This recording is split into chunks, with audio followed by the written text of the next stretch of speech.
Yeah, yeah. She's not a spring chicken. Tyres aren't great.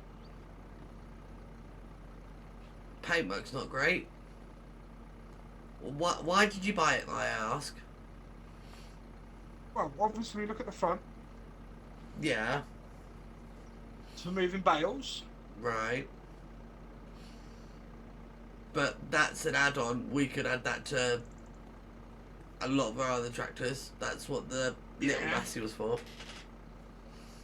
yeah. A new set of this lot would probably set you back about 10 grand. Second hand, probably get away with about 3 grand. Go on, jump in, have a look, see what you feel, and I'll tell you the whole price.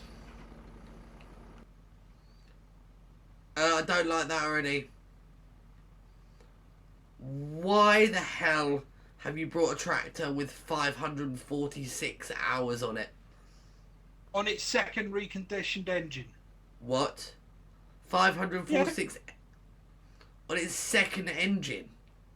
Yep. So it was set to zero when it had the reconned engine. Yes.